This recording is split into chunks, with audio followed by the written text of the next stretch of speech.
Music Not Diving with Scuba. Welcome to the show. I'm Scuba. This is Music Not Diving. Okay, on the show this week, we have something slightly different. The previous 2 weeks, we had in-person IRL conversations recorded in the studio, filmed in the studio in London between me and the guests, amazing guests. We had Tom Middleton and James Ruskin. Check out those videos if you haven't done so already. This week, though, we are kind of returning to our roots. We were previously an audio-only podcast called the Not a Diving Podcast, which ran for 157 episodes. And those were basically phone conversations. So we have a lot of experience doing this, and we didn't want to completely jettison it. So we're going to be doing maybe once a month, I reckon, a phoner, and we're going to present it in video format, but we're doing this in a kind of way, well, we've been trying to figure it out, basically. And the reason why we took so long to get to video is, you know, there isn't a very good way of doing it, I don't think. But this week, that's what we have. We've been trying to figure it out. And I think we've come to a solution which is pretty decent. So let us know once you've got through this episode if you think it's good enough or not. If we think any changes that we could make, that would be great.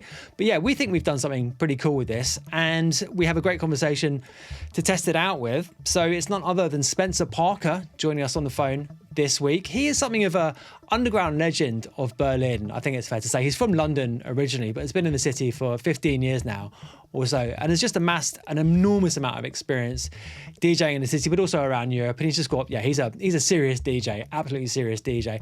Also an amazing A&R guy. His label is called Work Them Records, and a really great producer too, although he plays that down, as we discussed in the conversation. He is a reluctant producer, I think it's fair to say, but has made some amazing records. And what we're talking about extensively in this conversation is his new one on records, which is called Better Days, which is an awesome record, by the way, and we'll link to it in the show notes. So yeah, great conversation with Spencer, and I think you're going to enjoy it. So just before we get started, a reminder that you can support the show on Patreon, patreon.com/ScubaOfficial. There are two very reasonably priced tiers there, the more expensive of which gets you all of the music that we release on Hot Flush Recordings and affiliated labels. So that's a pretty great thing to do, regardless of whether you like the show or not, actually. If you don't want to subscribe, then you can send us a one-off donation. That would be massively appreciated too. ScubaOfficial.io/support. To do that, there is a Discord server you can join, hotflushrecordings.com/Discord. We'd love to see you there. Last week I said we had Reddit. We don't have Reddit. That's coming soon though, next week, I hope. And yeah, that's basically it, isn't it? That's enough stuff, I think, to talk about. So, without further delay, joining us on the phone, here is Spencer Parker. Brought to you by a C55ID. We Not Diving is brought to you by Acid. Head over to ac55id.com to check out the fastest growing new electronic music marketplace. You can buy music there, you can sell music, you can listen to podcasts, including this one. We've got all our releases on Hot Flush Recordings up there. It's just an awesome platform that I would highly recommend. They've also got a pressing plant. That's pretty amazing. And they're able to fulfill orders to press vinyl on demand. The other great thing about them is they're supporting this show. So head over to ac55id.com to check them out. Spencer Parker, welcome to the show. Thank you for the invitation. Thanks for jumping on. So this is the first of our on the phone episodes, which is basically just the same as the podcast used to be honest, but it's just the new podcast the same as the old podcast. Whereabouts are you at the moment? Sorry, say again? Whereabouts are you at the moment? I'm in a very not sunny Kreuzberg in Berlin. So yeah, been here like 15 years now. So right, yeah. Well, that's what I was going to say. Yeah. So, how is it now? Because I mean, I haven't lived there for ages now, but I've been coming over to play, and you know, when you're not living there, you kind of lose touch, kind of like lose the feel of it a little bit. So yeah, what is Berlin like right now? Well, it used to be a lot better. Now it's shit. So that's that. That is the exact answer I was looking for. Nice one. Good. Okay, moving on. Next question. No, I mean, that's what everyone tells you. I moved here 15 years ago and people were like, it used to be so much better. You know, I used to go to Bar 25. I used to go to VMF. I used to go to loads of different clubs. I mean, since I moved, I think I moved here on a Wednesday, and then the following Friday I played Panorama Bar. So okay. I never made it to Oscar, but yeah. But when I moved here, everyone was like, it used to be so much better, and it was cheaper, and it was this, and it was that. And I was like, well, it seems pretty fucking good to me. So yeah, everyone likes to kind of play that role a little bit, especially if you've been here longer. So it's better when I first came here. But if you're like a younger person, you move to Berlin. I mean, I can only speak on me, but you move from London to Berlin, you're like, okay, the club is open till it wants to be open. Okay, I don't have to pay 60 euros for a taxi to go one side of the city to the other. I can afford to have my own place. You know, it's a great city. It's more expensive than it was. If you're, you know, some people might think it was better than it better in the past than it is now, but I think that's often a reflection more of the person than the city, you know. Right. And Right, also, yeah, okay. things fucking change, you know. Some for better, some for worse, you know. They fucking do. It's absolutely right. Yeah. And Whether you like it or not, motherfucker. it's an unavoidable reality, unfortunately. Exactly. The older you get, the more kind of like scared of it you seem to be. What certainly happens to most people anyway. You have that kind of like underlying thing. It's like, oh shit, did things really used to be better, or am I just thinking that because I'm? Yeah. I mean, I think that's a really important thing to kind of keep in your mind. It's like, was it that much better, or was I 20 years younger? You know? And I think I think a lot of people fall into a kind of rut where they're like, oh, it used to be so much better because of this, used to be so much better because of that.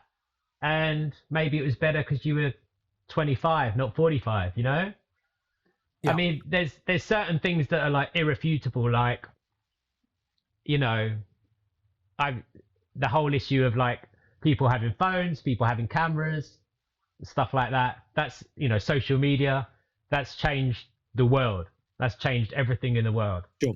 Yeah. But also, you know, for bad in some ways, but then also for good in some ways, you know? So. Yeah. I mean, I was just thinking, can I think of a good thing that's happened as a result of social media? Well, you know what? It's like, I mean, as an elder gentleman, I remember like using MySpace and shit like that.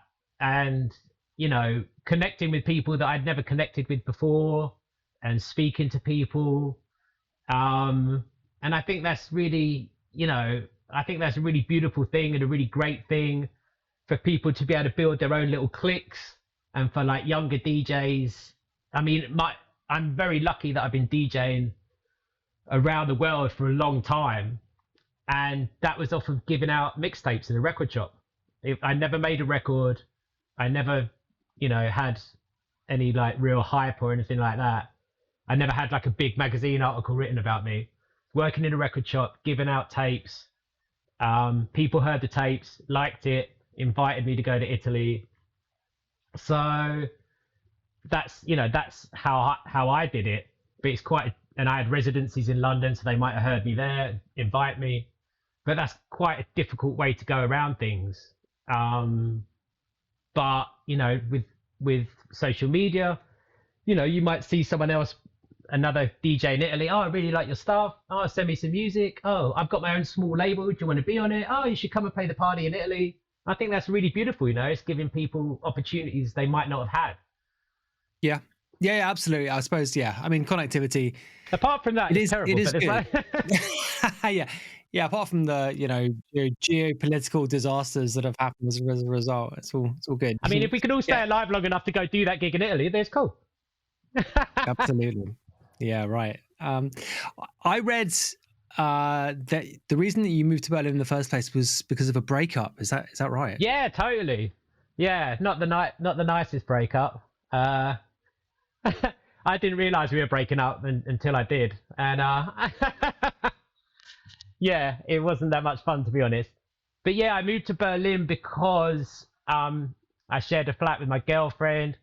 We parted ways, and then I was like, fuck, I'm not sure if I can afford to live in London on my own.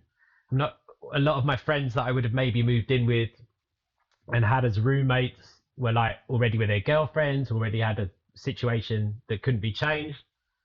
And so my good friend, Radio Gaga, Mr. Matt Edwards, Radio Slave, Just Former said, guest on the podcast. Yeah. yeah, one of my best friends.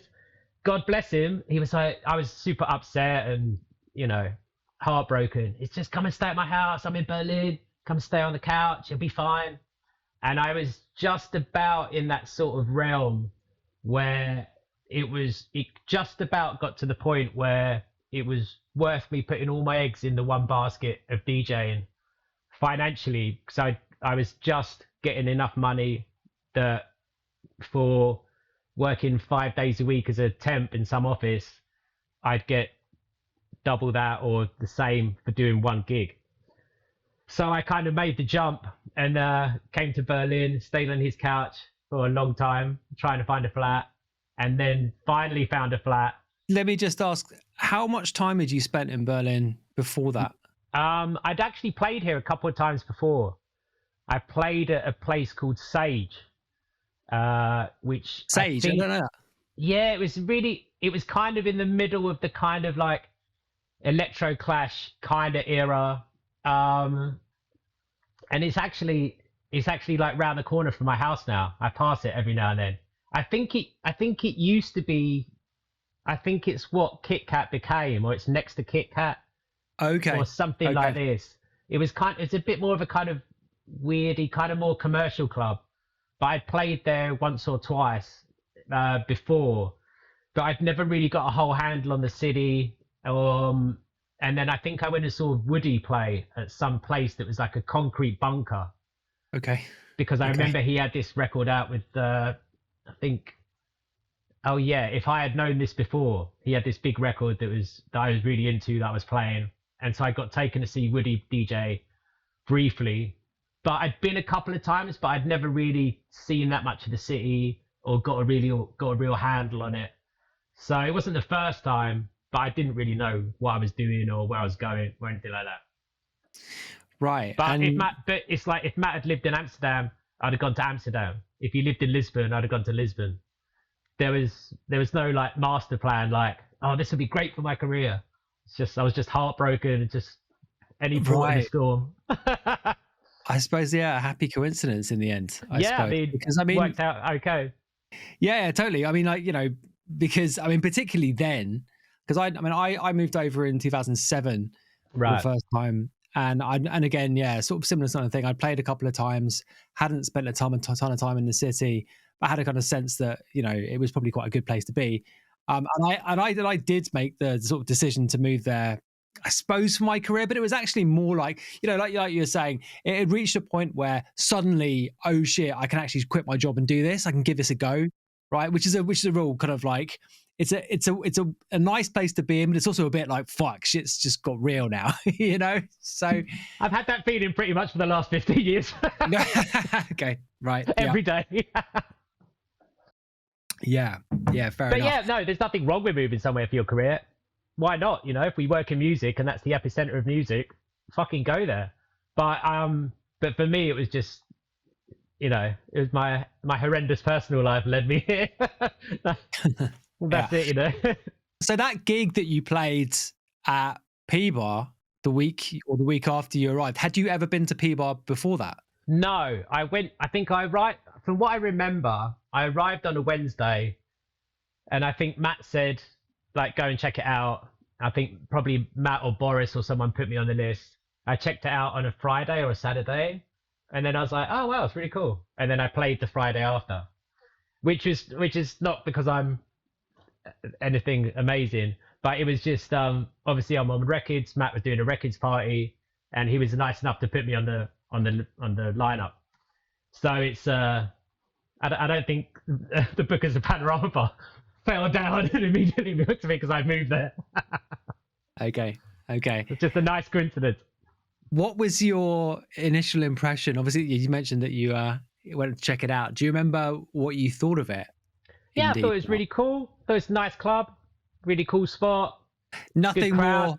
I thought it was really cool. That's all right. No, and it is really cool. I love it, and I'm very honoured that I get to play there. But it's but yeah, it never had the hype when I started to play there. It's a really cool club in the same way that like the first few times I played Concrete in Paris, I was like, oh, this is really cool. And when I played Lux in Lisbon, I was like, oh, this is really cool. And I was obviously appreciative to play there. But yeah, it never had the, what the fuck? I'm playing there. Because the hype hadn't really built that much around it. Yeah, I mean, as you were saying that, I like, when did the hype build around it? Like, when did it become that thing? Because I mean, like, going back to social media, it definitely had a lot to do with people posting pictures of themselves outside it after they played on Instagram, right? That must have been very yeah. So when did that happen? I mean, I think it was the kind of the advent of social media. That, I mean, I've got one picture of me laying on my record box outside with my friend cuddling me. That's the only picture I've ever taken after about 20 shows there. But I think it was like, I remember like Facebook being a thing that everyone was using. And then I think, there was lots of, and then like, just like most things, I guess. I mean, it deserves the hype. It's a great club. People like playing there for a reason, for lots of different reasons. I'm not saying it's not great. I'm just saying that the hype wasn't really there. And I think that grew with, social media. And then I think, there's a really great book. I'm not sure if you've read it. I think it's called Berlin. I've got it here, but I can't remember the title. Berlin and the Rise of the easyJet set Techno. Something like this. Yeah. Okay. Yeah. Yes. I haven't read it, but I know what you mean. Yeah. Yeah, it's a great book. I mean, there's that book, and there's another book called Der Klang der Family by Sven von Thülen, which is also a great book. that has been mentioned on the show more than once. That is fucking awesome. That book. Yeah, I mean, Sven's a good friend of mine, phenomenal DJ, phenomenal producer, and yeah, it just blows my mind that people are able to write a book at all, let alone a book that's really good and encompasses a very big subject. That one in particular is really amazing because it's all quotations, isn't it? They've basically just interviewed a ton of people and then it's built this narrative completely through quotation marks without any other further exposition. It's pretty amazing, actually, as a piece of work. There's another book. Yeah. Go on. Sorry, go on. No, I was just going to say, it does such a great job of putting you kind of in the room, as it were, putting you kind of in Berlin in the early 90s in such a kind of evocative way. Do you know what I mean? It really, yeah, totally. It's an incredible job with that. No, there's another book called Meet Me in the Bathroom, which does a similar thing, which is all about the rise of like Interpol, the Strokes, LCD Sound System, all about that era of New York. And it's just nothing but quotations. So I have like James Murphy going, we all used to go to this one bar, the Strokes are hanging out, everyone would get fucked up. And then the next quote would be one of the guys from the Strokes going, everyone was there every week. I remember falling out, just, right. So it's all like, kind of like a narrative, but it's just quotes. But it's a really great book. Yeah, nice. Why do we start talking about that? Why are we talking about books? Now, about the hype of Berghain and Panorama Bar. I think it was things like, social media, Facebook, stuff like that. And then I think with the advent of cheap easyJet flights, cheap Ryanair flights, people could fly. Yeah, people could fly there. I mean, I remember Matt telling me stories. I mean, I think the flight from Milan or one of the Italian airports at one point was super cheap. So you'd be in Panorama and you'd be dancing with like 10 Italians, and they're like, "Oh yeah, we live in Milan. We went out last night. We got the flight at 6 a.m. We got in here at 10, and then we're taking the flight at 3 p.m. the next day or whatever." So I think all of those things, that and social media, because it's, by sheer chance, I live around the corner from there. So it's like 15-minute walk there, 3-hour walk home, depending on. right, yeah, exactly. But it's, so I live around the corner from there, but you forget it's like, it's an amazing club and probably the best club in the world, somewhere I'm grateful to have played. But it's also just a club in Berlin. So the change is, there's a club in Berlin that people from Berlin go to. And if you're not from Berlin, maybe check it out. But then I think the advent of social media, the advent of a lot of people coming from different countries, I mean, I was super when I first moved here. I was going all the time. I loved it. You know, going there to play, going there as a dancer. It's a really amazing place. I'm not taking anything away from it. There's a reason why people rate it so highly, and there's a lot of different reasons for that. But in terms of like worldwide recognition, yeah, the social media, people taking photos outside, you know, it's a big deal. The easyJet set thing, the cheap flights aspect of Berlin becoming such a hype place, because I mean, obviously the club scene in Berlin has obviously been a thing for decades, actually, since before the wall came down.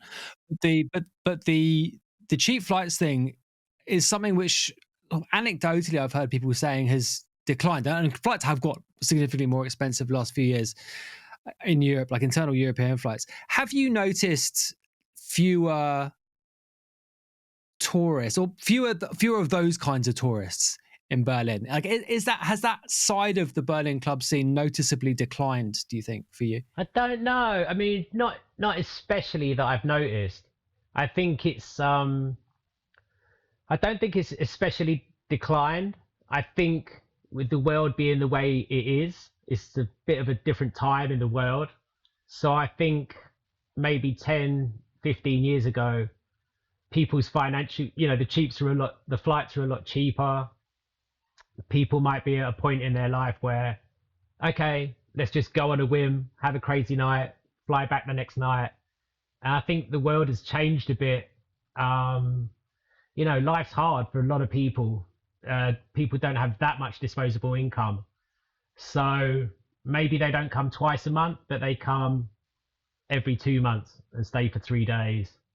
That's sort of like anarchic. Let's go for one night to a different country. I'm not sure if that's viable anymore. Yeah, Maybe. no, it's yeah. I mean, maybe, yeah. I mean, certainly the cost of living thing is real, and you know, inflation obviously in the last few years has been back in a way that it hasn't been since the 70s probably. But even so, like like that kind of time that you moved, the kind of time you moved over for the first time, and also the first few years that I was there. I mean, that coincided with like the great financial crisis, the kind of Euro crisis in 2012 in Europe.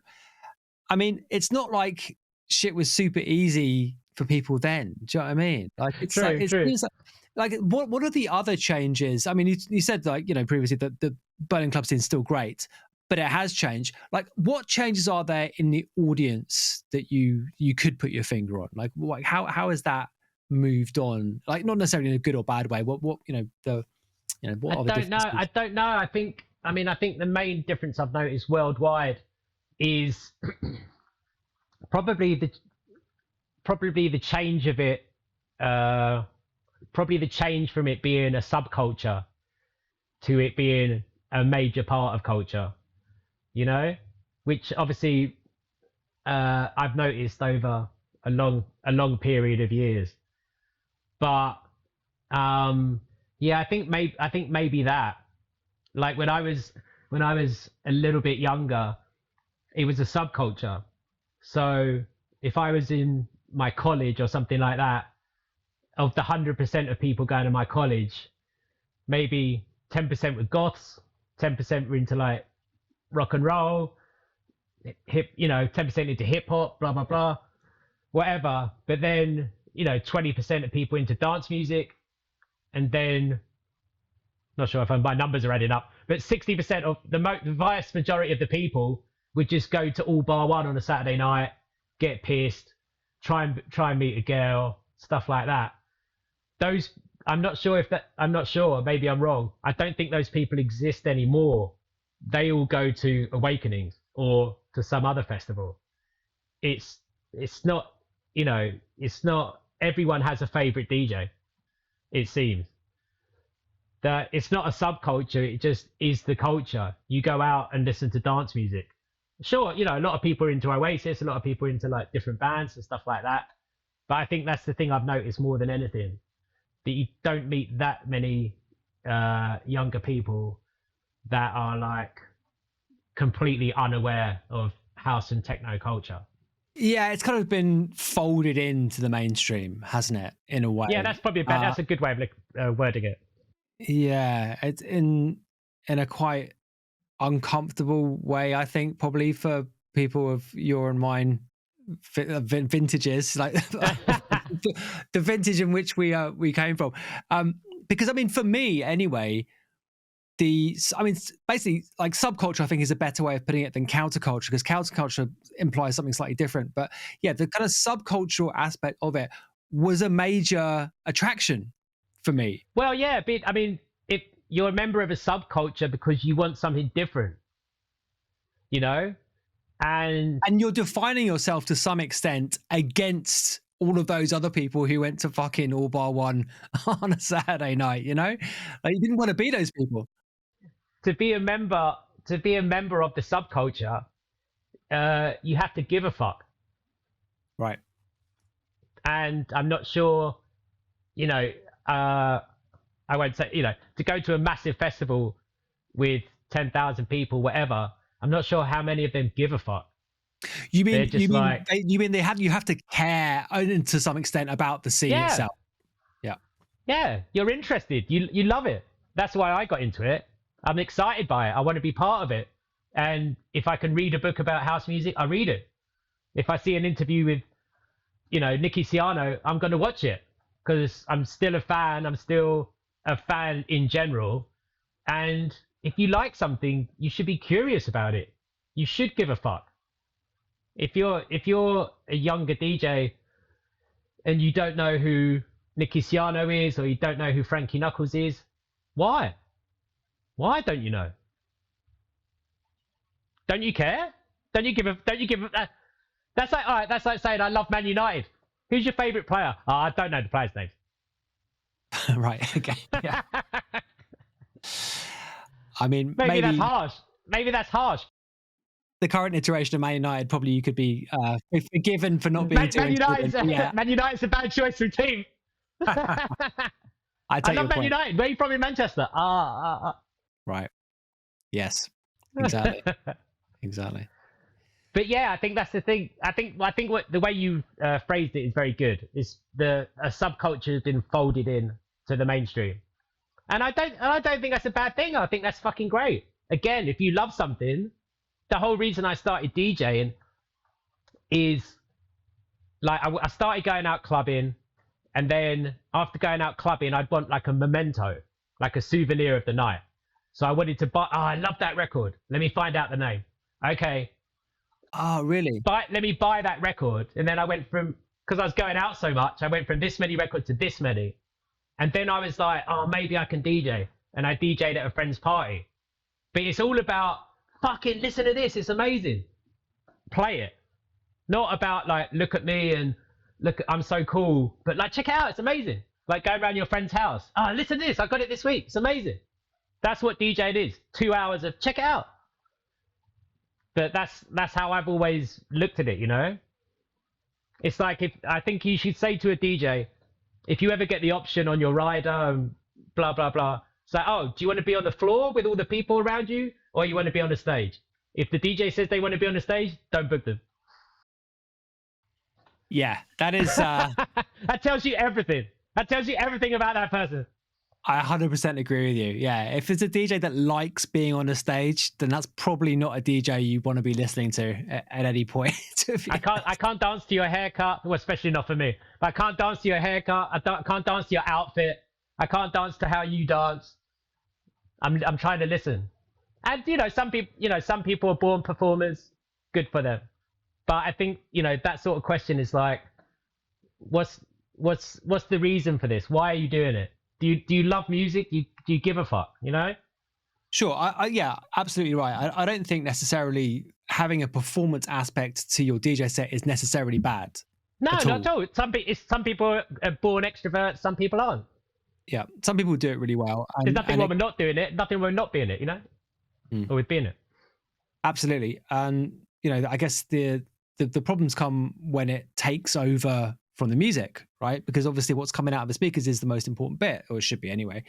Yeah, and I think there's some people that just, it's like there's a hip hop DJ just recently passed away called Clark Kent, who I'm like a big fan of and listened to some of his interviews in the past, and he says, I don't love DJing, I love music. And I thought that was a really good quote. It was just like, you know, I love music and I'm trying to give it to you when I DJ, but I don't love DJing. I don't love the idea of being a DJ. And I think I think in the current scene, there's a lot of people that would, if you said to them, you can just be you're playing at this festival, you're going to be on stage for an hour and a half, but we've changed the policy. We're going to actually just play a set while you're on the stage. You don't have to do anything. You just have to be on the stage for an hour and a half. If they said that to me, I'd be like, fucking no way. I want to play what I want to play. I think there's a lot of people would be like, yeah, great. Let's do. I mean, I think some people do that anyway, don't they? Well, that's another conversation. Yeah, no, absolutely. Absolutely. I'm interested to hear you say that you started buying records because you wanted to get a souvenir, is how you put it, of night. That's fascinating. So what era were you, what was that? Well, like, I mean, I started going out when I was like, say, I think 18, 20. And like it wasn't like my first club wasn't Ministry of Sound. I used to go to like the shithole clubs in Croydon, you know, just like the normal club. Are you from Croydon originally? Yeah. So I'd go to like these clubs called the Blue Orchid or Jazz, these sort of crazy, this commercial clubs. Mm-hmm. Because I didn't know what Ministry of Sound was. I didn't know what, you know, I didn't know where Unity Records was. But my favorite part of the night was the half an hour when they'd play like current dance music. So they might play Robin S. Show Me Love. They might play Hard Drive Deep Inside. And then from that, I was like, okay, that's my favorite time. There must be another club that plays only that sort of music. So then I researched into that. Oh, there's a club in London that plays that sort of stuff. Let me go to that club. And then just went from there, you know, from going to these clubs all the time and hearing the records and then asking the DJ or figuring out what the record was, looking at charts in the back of magazines. They just kind of snowballed from there. Give me, if you can remember, and you must maybe be able to remember some, a couple of examples of tunes that you discovered in that manner and bought. There's like so many. I mean, I've still got most of them. I've still got most of my collection. So yeah, I remember like what jumps into your head? Which ones? Well, I remember like I guess the ones that you remember most are the ones that were the biggest. So I remember like when Buckethead's The Bomb came out, which is like such a great example of an amazing sample record, like done well. It's incredible. It really is. One idea nailed to the fucking floor. You know, I remember that. I mean, yeah, I guess the ones you remember the most are the ones that you remember hearing so often. So I remember hearing like MK remix of Nightcrawlers, like the Dub of Doom. I remember, Buckethead's The Bomb. I remember dancing to that in Bagley's. And I remember hearing that like 5 times in a night. Like people just hammering the fuck out of it. I remember I remember DJ Harvey playing in Ministry of Sound, playing a Johnny Vicious remix of Magic Bird of Fire by the South Soul Orchestra. And then I remember it's got this, if you don't know the record, the original record's got a bonkers like cello part in it, where the whole track breaks down, it's just a cello going dun dun dun dun. And I remember going into Black Market like the week after and being like, have you got this record? It's got this mad sound. And they had it. And it was like a test pressing from Vicious Music. I remember that. I remember going to Southport Weekender and Eric Murillo playing Armand Van Helden, You Don't Even Know Me, on an acetate. I remember him playing that as his last record and just stuff like that. I remember hearing David Morales in Middlesbrough play. Wow, really? Wow. At the Empire in Middlesbrough. I remember him. What were you doing there? I was just there. I think, I was just there for like a work thing. So I was just up there for that night. But he played. This is why I still love going to hear people I still love going to dance badly, but I still love going to dance and hear people because I find it so inspiring. I'm still like a fan. I never want to stop being a fan. So even from then, I remember David Morales playing. I mean, there were no CDJs, so it was vinyl only set, so to speak. Yeah, right. And I remember him playing, and he was playing like some tribal record for a few minutes, and then he just played like the part of "You Don't Even Know Me," where it just goes da da da da da da da da da, and just the whole place went, and he just shut it off. He never played it. But the energy in the room went like absolutely through the roof because people were like, "What the fuck?" They knew it, and he never played it. But it was a really interesting lesson. Like, wow, he created that energy in just 1 second, then went back to what he was doing. Never even followed through on it. No, which on one hand is like, that's my favorite record, play it, and on the other hand is like, it's fucking clever. Absolutely. I mean, that's a proper flex, isn't it? To like stick on like one bar of the biggest tune of the year and just be like, no, actually, exactly. I think so. But I mean, I was lucky to play with him at Panorama Bar actually. So he's master of the craft. You know, he's forgotten more about house music than I'll ever know. So he knows what he's doing.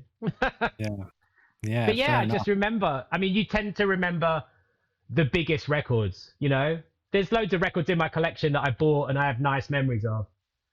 But I think what's changed, and not saying it's a positive or a negative especially, but records would stay around for a lot longer. So, you know, if Bucketheads was a big record, you'd go out every weekend and you'd hear that 2 or 3 times in a night. I used to be a resident at a club called The Cross in London. Did you? Yeah. Did you? Fiction. Really? Yeah, when was that? I'm really bad with dates, so I can never remember exact dates. Like roughly. I guess I'm trying to think how. Yeah, like 2000, maybe after that a little bit. I'm not sure. I used to go to The Cross all the time. Yeah, I mean, great club. And the Friday was like they used to call it polysexual night, but basically a gay night, open to straight people also, but fundamentally a gay night. And I used to play in the middle arch, which is the house arch. The other one was more like tribal sort of stuff. And then Fat Tony was resident in the one right at the end, which is more like classics. But yeah, so I remember seeing records build. I remember getting a test pressing that my friend hooked me up with of Pete Heller, Big Love, and like playing that like before anyone had it and watching it build, or like cutting an acetate or something, and then, you know, months after watching it come out. And it's really interesting to see records build like that, which I don't think maybe happens so often anymore because of the amount of music.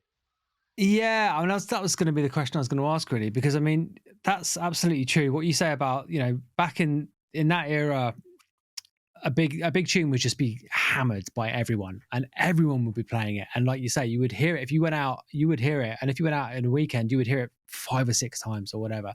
Yeah, totally. That is just not a thing anymore at all, right? I mean, like we've had many conversations on the show in the past about how that you don't get the anthems in the same kind of a way now. And I guess that's a reflection of the same thing, right? Because an anthem is an anthem because it just gets played all the time, right? So, I mean, can you, is that your kind of observation too? And can you make us some speculation as to why this might be the case? Well, I'm never knowingly under opinionated. So I think, I think the reason is, in my opinion, one of the reasons, there's so much music on the one hand, and on the other hand, it's a lot easier to push things that maybe don't deserve to be as big as they are. It's very easier to push them. Whereas I think in the recent past, companies would try and say this is going to be the big record of Ibiza, but you can't really fool the people, you know. You can put as much budget behind it, you can mail as many promos as you want, But I mean, if you want to, you know, I remember the days of mailing out 1,000 promos, 1,000 vinyl records as a promo. Exactly. I've got a record somewhere at home, and it says limited to 3,500 copies. Yeah, right. So, so there you go. But the thing is, you couldn't manufacture it, whereas I think now you can manufacture it. You can put a budget and spend behind it. You can promote it with money via TikTok. You can promote it with money via Instagram, and maybe only 5 people are playing it. But if your budget for spending behind it is 50 grand, then I'm going to see those 5 people playing it every fucking day for 3 months. And my perception might be, wow, this record must be fucking huge. So I think it's a lot easier to fake it. And I think the other reason is I used to work in a record store. In the record store, there's a finite amount of slots on the wall. So if we get a new record and it's 100% dope, okay, give me 20 of that, give me 30 of that. And then that's the top end. The lower end is people coming in with music they make and that they press themselves. And we'd give, if we were half and half about it, we'd give them sale or return. So we're going to give you a slot on the wall, and we're going to take 10. And if you sell 10, I'll give you the money for 10. But if we sell 0, I'll give you back the records, and we part ways. But there's a finite amount of slots on that wall. So what's happened is we've gone from a finite amount of slots being decided by people with great taste, a finite amount of slots being bought by the buyer for that store or the 2 or 3 guys that buy records. A finite amount of slots now is an infinite warehouse. Beatport or wherever else, not saying it's a bad thing, but it's an infinite amount of space.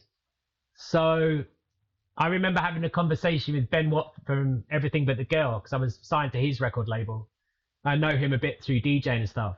And he asked me like a long time ago, how's it going? How's DJing? How's it all going? I was like, yeah, it's good. It's tough, but, you know, still doing it, still having fun, still loving it.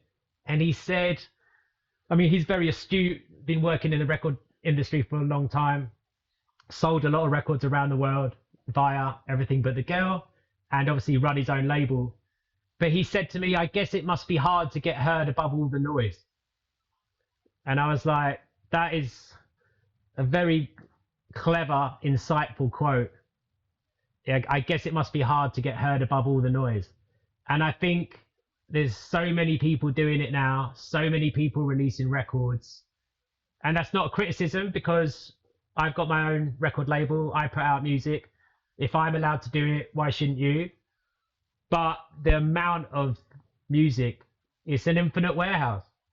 Sure. So if you've got an hour, how do you find the best records in an infinite warehouse? Yeah. Okay, a couple of things you said there. First of all, the idea of faking it and kind of like creating the impression via socials that a tune is somehow bigger than it really is, and actually giving the impression that a tune is as big as one of those tunes from back in the day was. Because I don't think any tune that has come out in the last, say, 5 or even 10 years has had that kind of ubiquity compared to one of those kind of massive 90s hits, or even, you know, slightly more recent in the 2000s or whatever. But you would be forgiven for thinking that, I don't know, that kind of music tune this summer was just being played at every single club, but it wasn't at all. It literally wasn't. I've never heard it in a nightclub. Right, exactly. And I go out quite a bit. Right.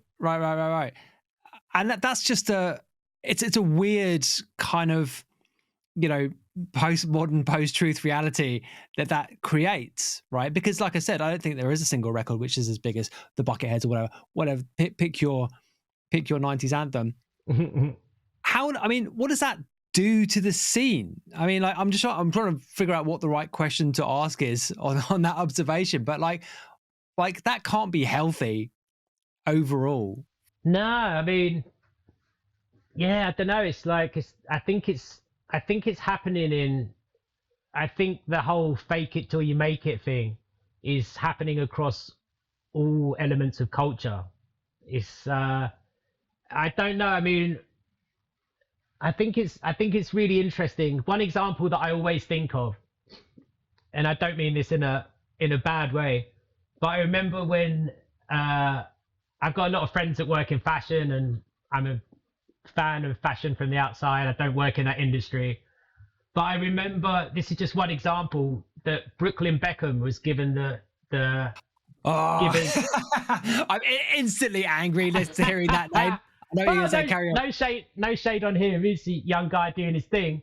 But he was given he shot the Burberry campaign. And I think to myself, what happened to the photographer who studied at St. Martin's? I don't know if St. Martin's does photography. Anyway, studied at some college and did internships for fuck all money, did photo shoots for his friends for free, got a little bit up the ladder, did some unpaid work for a magazine, finally getting to a really good point when it came down to, like, I work for Burberry. It's down to you and one other person whether you get the Burberry campaign. Okay, feeling pretty good. 50-50 chance. We've gone with Brooklyn Beckham because he's got an amazing Instagram following, and we're gonna let him do it. And the other guy or girl must have been like, "Are you fucking kidding me?" And then 3 years later, Brooklyn Beckham doesn't want to be a photographer anymore, and here we are. And that's not a criticism of him, is what it is. But I think you can apply that a bit to music as well. Like, I think Brooklyn Beckham deserves some criticism, to be honest. I think criticizing Brooklyn Beckham is completely legit. That's completely fair enough. But it'll be, right, it's down to you and one other to play this festival. Who have you gone with? There's this new guy called DJ Cheese Sandwich. Are you fucking kidding me? Is someone dressed as a horse? Are you fucking kidding me? Oh my God. The horse girl thing is, I mean, honestly, if you'd just transplanted, like if you've gone back even 5 years and posited that as a possibility for something that might be a real thing, I mean, you would not believe it. I find it fascinating because I'm trying not to be critical, but I find it fascinating because there's the one defense, it's performance art. No, it's not. It's a gimmick. It's a gimmick. Yeah. And that's fine. It's a gimmick. It is what it is. But what I find fascinating is the amount of people that have fallen for it and gone, yeah. And honestly, I think it's the logical conclusion, I think, to a kind of fairly long process, which for me started with PC. From pony to horse. Well, I mean, for me it started with PC music, and I know A.G. Cook has gone on to be very successful with Charlie XCX and all that kind of stuff. But for me, that was really the canary in the coal mine, because that was so obviously bullshit, and so obviously just concocted to basically gather eyeballs. Basically, it was a kind of like attention play. It was a kind of pseudo attention play. And in fairness, like, they were very prescient in the way they did that and the way they put it together. But to me, like, when that came out, it was so obviously bullshit. And to see everyone in the dance press and so many people in the scene just latch onto it as if it was a serious thing, just completely taking it at face value, simultaneously at somewhere in their minds knowing that it was some kind of intentionally bad, like, kind of joke, performance art, whatever. Like, that to me was just like, okay, something weird is happening here. And the line from that to HorseGirl is just, I never thought of that. That is HorseGirl is the logical conclusion of all that nonsense, basically. And I can't, I can believe it. I absolutely can believe it, because this is the path we've been on for a while. Sorry, go on. Like I said, I try not to be critical, but the thing that I find interesting, that's her choice, that's her route, good luck to her. But I also find it weird, I think PC music's a very good example. it's like it's like this thing of, oh, that sounds really shit. Yeah, but it's supposed to be shit. We made it shit. Yeah, exactly. Why? Why'd you make it shit? Make it good. Yeah. And it's like the least funny person you'll ever meet in your life is the person that goes, I'm fucking funny. I'm fucking really funny. Everyone says I'm the funniest guy. And you're like, oh. And it's like this whole, people being wacky or crazy. Right. And I think it's like, it's just this, I don't understand how, personally, I don't understand how everyone fell for it. How the booker of a major international festival received an email that said, do you want to book this girl who's dressed as a horse and plays happy hardcore? And the booker went, yeah. Yeah, that sounds like it's right. That's for us. That's what we want on our festival, right? And the other thing is, don't forget, every time that she gets booked, she's taken a slot of someone that might really like music, might really love music. Someone good at music. That's another way of putting it. But yeah, it's just I find that really fascinating. The same as the PC music thing. I find it fascinating that, I mean, I'd dearly love to have a conversation with some of the bookers. I mean, HorseGirl, the whole gimmick of being DJ Cheese Sandwich or DJ that. I'd love to kind of have an insight into how people go, how they fall for the gimmick. But that's my view on it, and other people might go, it's something different, and there's always space for something different. So I mean, I think what it comes down to is the ability to command attention, right? And that's what people are looking for now. That's a great way of putting it. That's a really great way of putting it. I think more than anything else. And you combine that with quite a high degree, I think, of desperation amongst festivals to sell tickets. Yeah.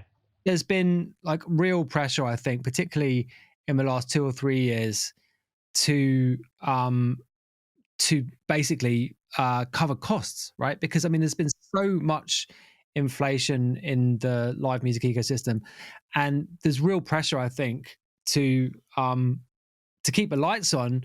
And if you get offered something which is absolutely doing numbers on social media, yeah, totally, you know it's going to be a story. People are going to talk about it. I mean, that from the perspective of a booker who is under pressure to ensure that there is a festival next year, you can kind of understand. No, totally. I mean, that's the flip side of the coin.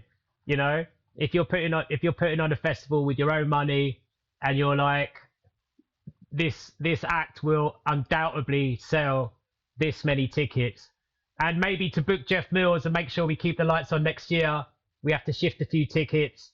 And it's like, you know what? Okay, we'll take that. That'll sell some tickets, and then we can, as you said, keep the lights on, do it again next year. So it's I mean, it's an not a good sign, is it? It's not a. No, I mean, I understand it's not a great sign. But the thing that I find also interesting is, okay, if that's the argument, then who am I to say you should book so and so instead and lose money and lose your house on the festival?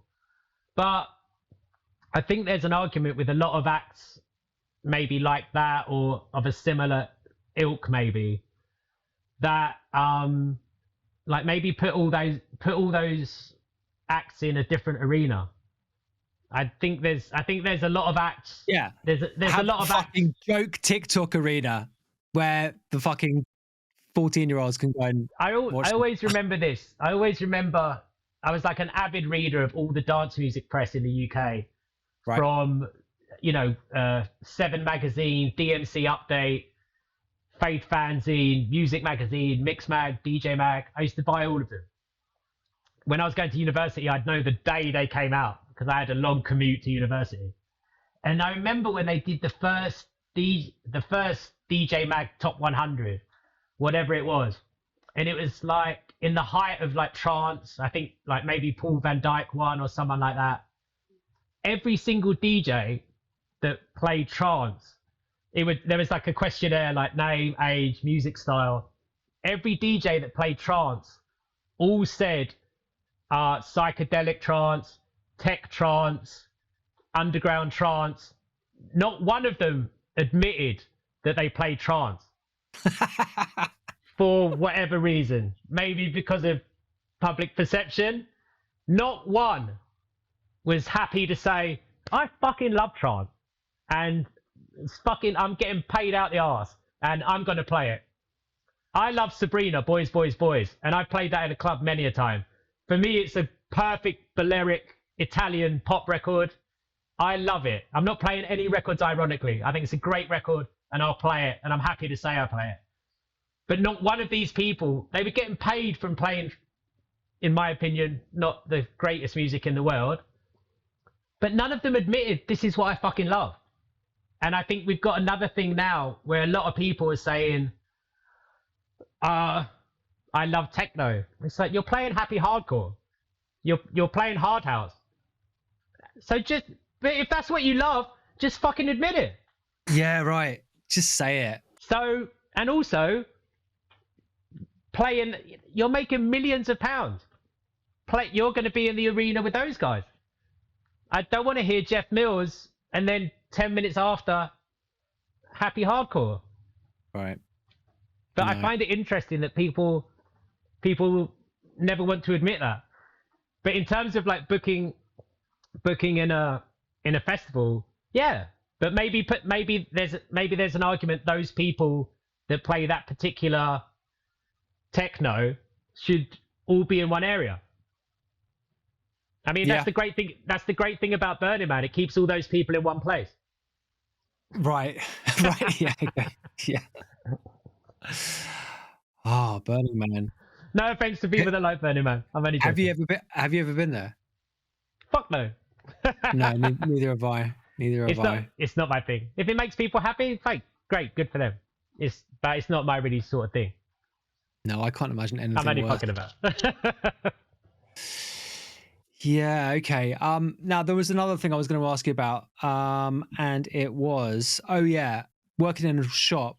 I told the story on last week's show about taking one of the very early Hot Flush releases around the shops in London it would have been 2004, I think. Oh, wow.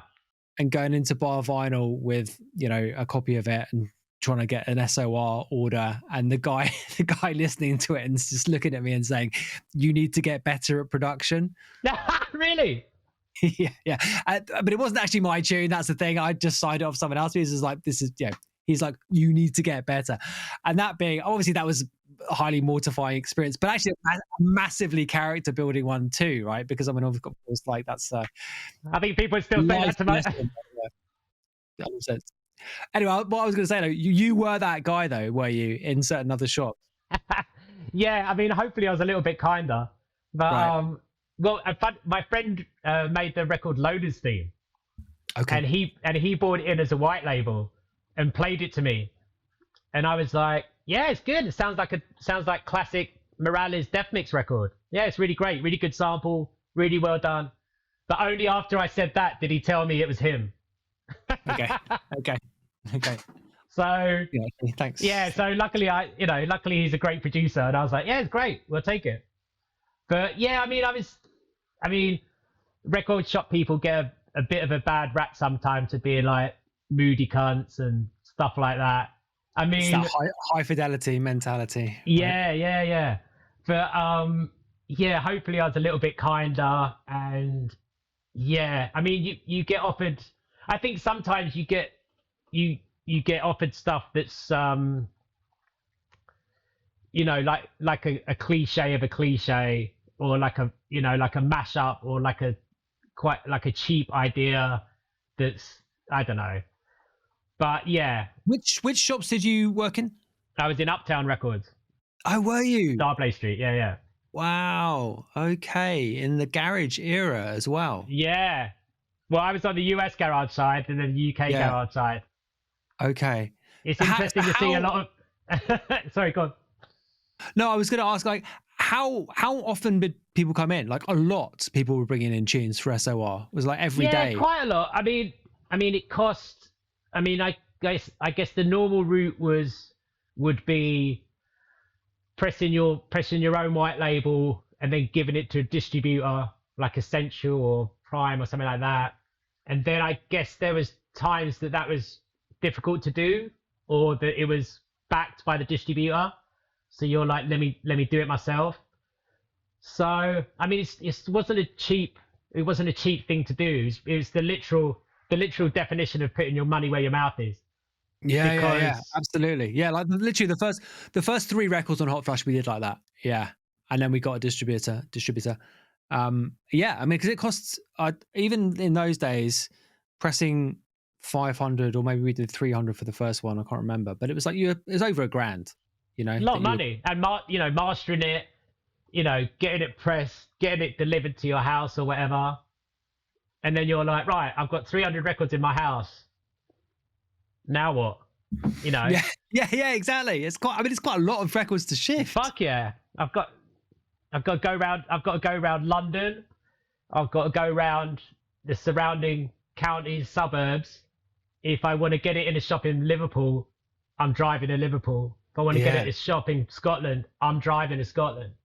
So anyway, yeah, that's I'm not like a hateful person, I hope. So that's always in the back of my mind. If someone bought in an SOR, it's a you can say no in a polite way, Yeah. And it's ironic that often the people that are like, you need to get better at production, haven't produced or don't have their own label. So exactly. So yeah, but you do have like the legendary. Well, there are many legendary examples of or legends anyway, whether they're actually real, of people selling a shitload of records like that. So I mean, I remember the one that springs to mind is apparently Wiley sold 100,000 white labels of Eskimo out the back of his car, just driving them around shops. Like, I mean, if you can make it work, then fair enough, right? Yeah, I mean, I think those.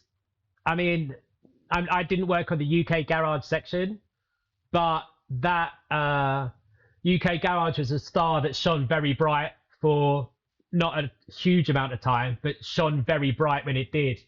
And so obviously working in the music industry in various different places, I was aware of that. And so I was aware of UK garage artists getting signed to majors, putting out records like Artful Dodger, I think went to #1. Yeah, with Craig David, sold. So I think that Wiley was like a huge star in that scene. I remember we had a like I said, not really my genre, but we had a chocolate brown vinyl of Sweet Like Chocolate. Right. Shanks and that Bigfoot. was a #1 record. Really? Yeah. Well, that was it, because it was an underground. It was a club record first. Yeah. But then it absolutely, because one of the majors picked it up, and I'm fairly sure that went to #1 because that was But we had queues out the door, people queuing out the door to come and get it. But like I said, it's a star that shone quite bright for a period of time. So I think there were certain records in that era that just.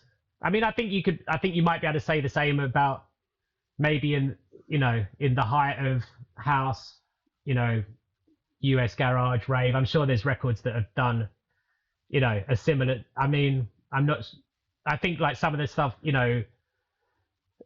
Stardust, Music Sounds Better With You. I think we couldn't keep it on the shelves, just like gone. Yeah, that'll go for sure. Yeah, I mean, garage is an interesting one. We've had 2 of the big stars from that era on the show before. So MJ Cole came on and Spoonie came on as well. And I didn't realize really how big the Dream Team were at the time. Like he was talking about they had their own TV show. They were like just insane level of interest. And you're right though, because it was only for a relatively short period of time. It was like maybe 3 years or something, like maybe 98 to 2001. and then after that, it just kind of imploded into itself, and that's essentially what grime came out of. Because I mean, the Wiley record I was talking about, obviously that's an early grime tune, but Wiley had been, like you say, he was a big garage star. Like before that, he was a superstar. I mean, I remember working in the shop, and you know, speaking to my friends that were UK garage DJs, and that, you know, just shooting the shit, talking about whatever. And then it was, I mean, he was like a kind of, I mean, like I said, it's not my genre, so I probably making some mistakes and don't know the whole thing. But he was very clever as he's like mythical artist. Like he'd be booked, absolutely. He'd be booked for events and maybe show up. Yeah. Stuff like that. So yeah, I mean, it was interesting. I mean, MJ Cole's. I remember like visiting his studio and meeting him, and he's like a genius, like nicest guy ever, and also genius producer, you know. And I think there was a few people in that UK garage world that were like really amazing producers, had original ideas. I mean, MJ Cole, maybe Wookie. I'm sure there's a lot of others that I'm not aware of. Mm. But yeah, no, absolutely, yeah. But yeah, I was always a US garage head and a house head, so the UK garage wave never really got me, to put it politely.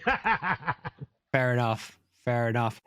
I mean, tell me about how you got from. Well, how did you get started? So how did you get how did you go from, going raving to, having a residency at the Cross and working in Uptown? Like, it was just. Was that something that you went after sort of intentionally? Like, yeah, kind of like, I mean, I played a friend's birthday party and I didn't know how to mix. I went in my local record shop, Swag, and I watched the guy mix, and I saw that he was turning one down and turning one up, but I had no idea they had to be in time. I just saw him. Okay. I just saw him do that. So I was probably trying to mix like the latest Masters at Work with Origin Unknown, and couldn't figure out why it didn't work.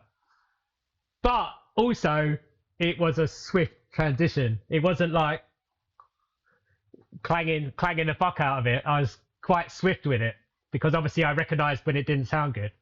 But I did that, and then I just I got like anything, if you really love it, you pursue it. And I think that's an interesting correlation with today, because when I began, you had to do certain things to progress to the next level, and those things weeded out a lot of people. So I worked at Direct Line Insurance. I mean, you have to be careful when you say these things, because sometimes you're able to progress. Some things are easier if you have a certain financial background and stuff like that. So that you have to bear that in mind also. But I was kind of, I'm lucky to come from normal-ish middle-class background, I guess, but also by no means rich, also not getting given money by anyone. So I worked at Direct Line Insurance to save up money for my decks, got my decks, but I think there's a lot of things that maybe you had to be really about it to keep going. So if there was 1,000 people that wanted to DJ, number one, you can buy a car, like you're 18 or 20. You can buy a car, or you can spend money on 2 1210s, mixer, amp, speakers, wires. Okay, if there's 1,000 people, 200, I'm out. I want a car. Fuck that. Okay, instead of going down the pub with your mates, hanging out, trying to meet girls, you got to spend 4 hours a day practicing. Fuck that, I'm out. Another 200 people gone. Okay, you have to spend £50 a week on records, so you got the dopest record. Fuck that, I'm out. So I think it kind of filtered down. Obviously, if you really want to do it, you'll find a way. You could offer to play in a bar for free, but so you can use the equipment. There's a way around it. So I think that's something that I always think about. There there was these things that if you really wanted to do it, you had to keep going and you had to find a way.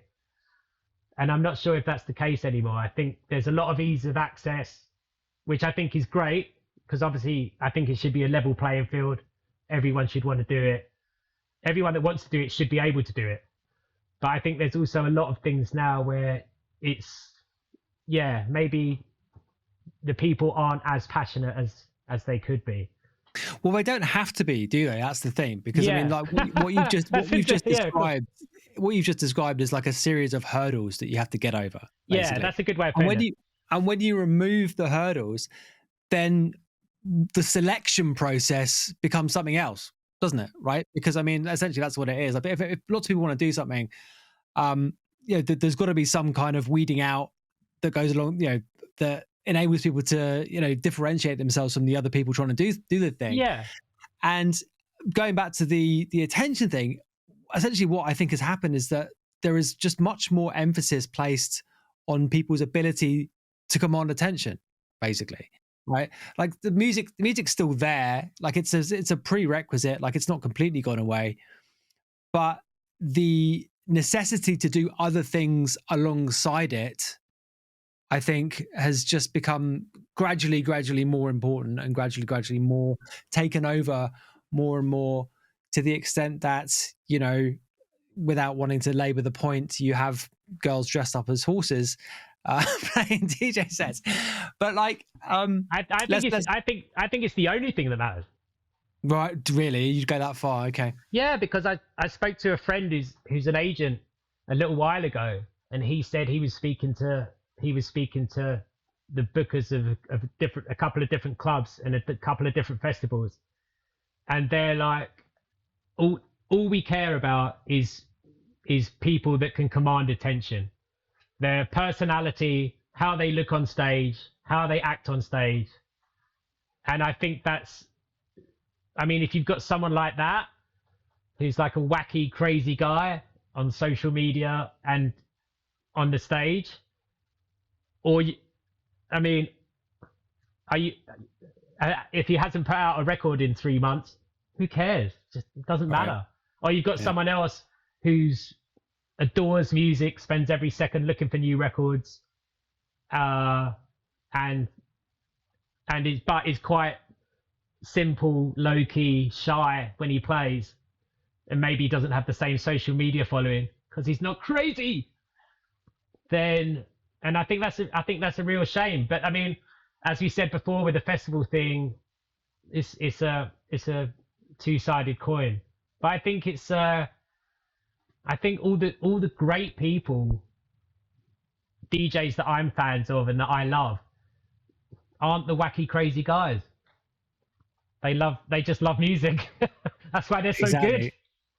Who are the DJs that you were a fan of initially? Who were the DJs that really kind of turned your head as a kid? Like, I think all the US guys, all the really big US guys, like Tony Humphries, Masters at Work, Eric Murillo, I'm trying to think who else. In the UK, people like Ricky Morrison, I thought was a really great DJ. Okay. Paul Trouble Anderson, Bobby and Steve, the real like classic US house sort of guys. That was the music that I really liked. They're the people that I'd go to hear. I remember going to see those guys at Dingwalls in Camden. Wow, Dingwalls, yeah. Yeah, right. Wow. Okay. Yeah, sort of like late 90s. Yeah. Man, go on. Sorry. No, I guess it's just the music you're into, you gravitate to, you start, like I said before, you filter it down. You go from commercial club in Croydon. Oh, let me try Ministry of Sound. Oh, the person I saw at Ministry of Sound's playing at Release the Pressure. Oh, the person played there is playing at Garage City. I guess that's how when you first start going out clubbing, that's how you find the people that you like. That and record shopping, hearing the new Masters at Work, hearing the new Tony Humphries mix or the new David Morales mix, something like that, Absolutely.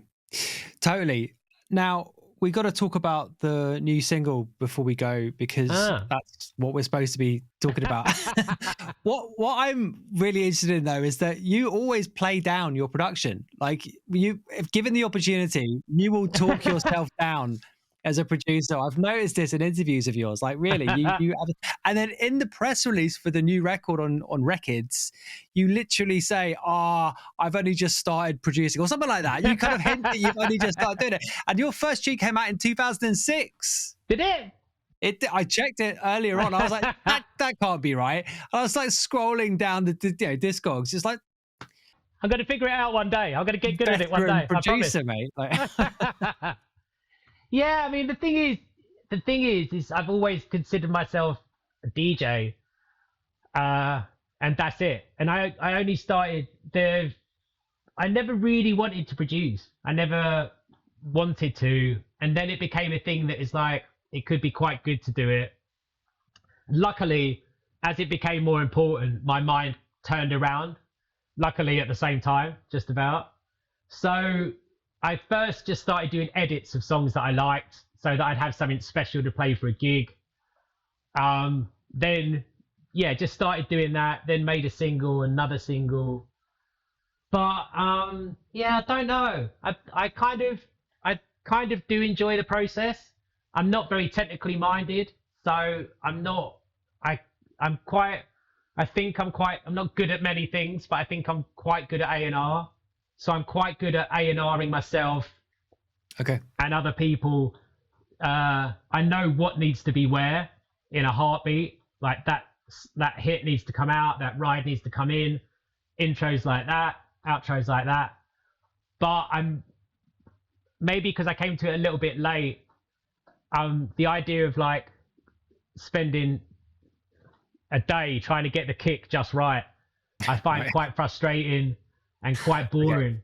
And so I'm able to do a fair amount of stuff.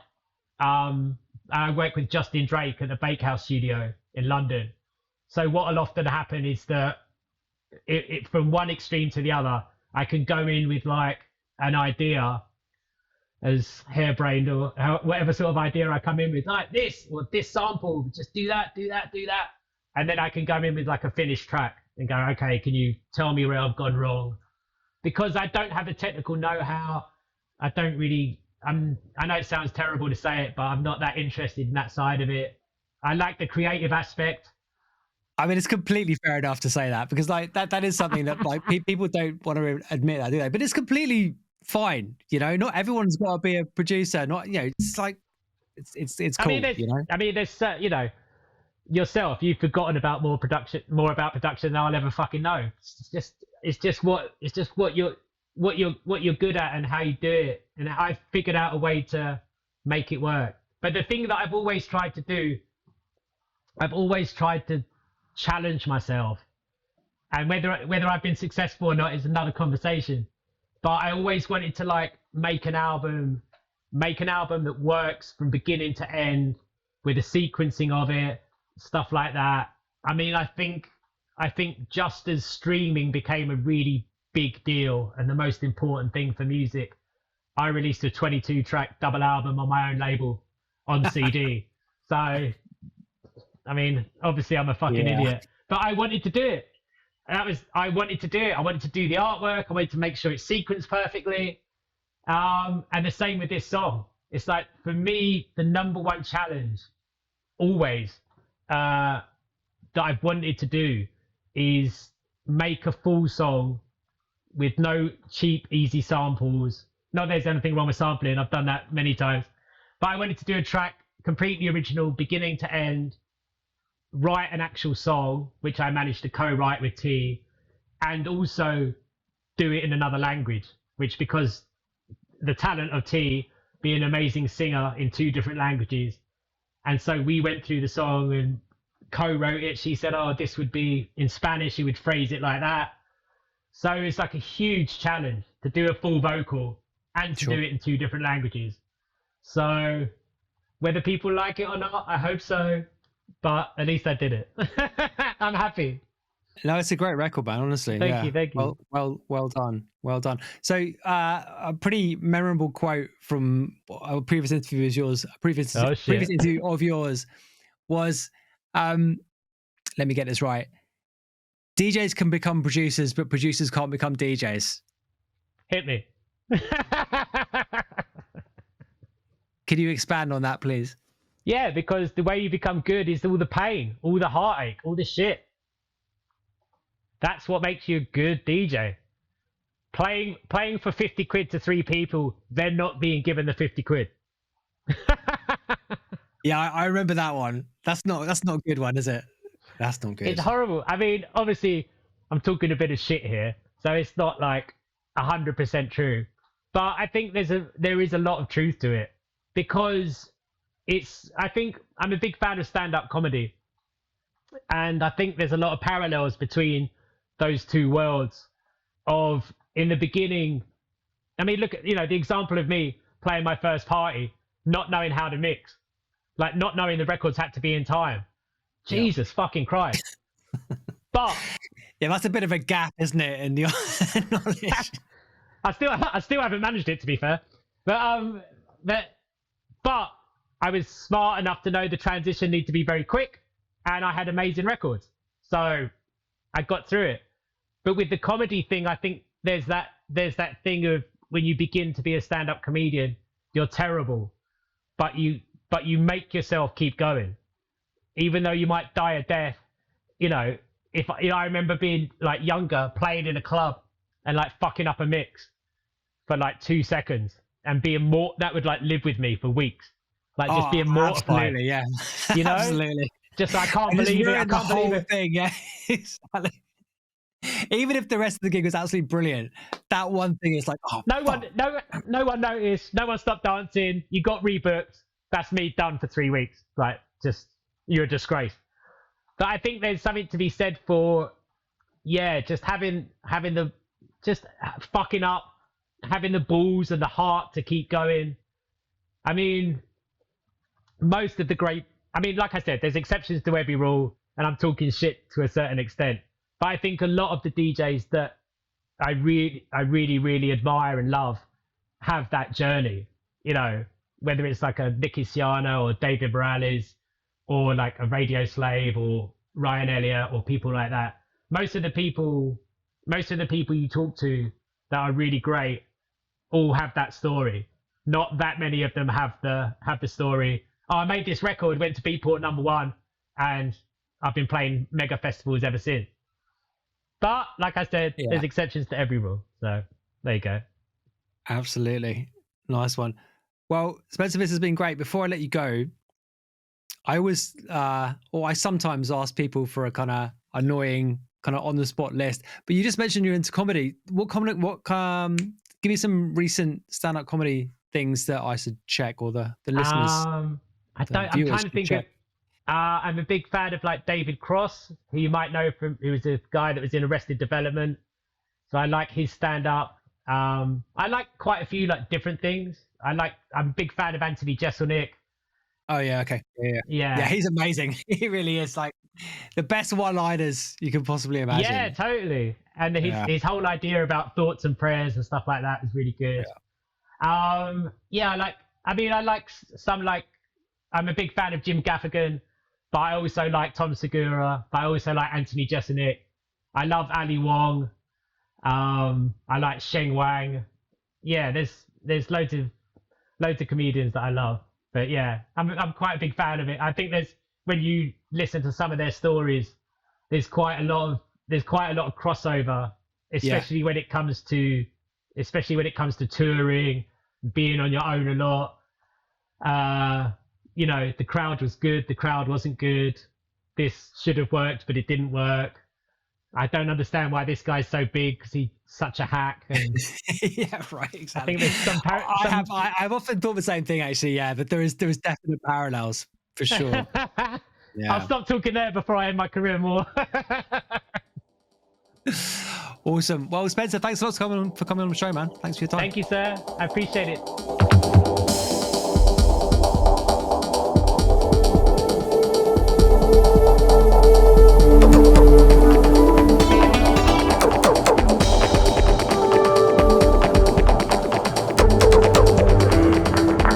Music, not diving, with Scuba.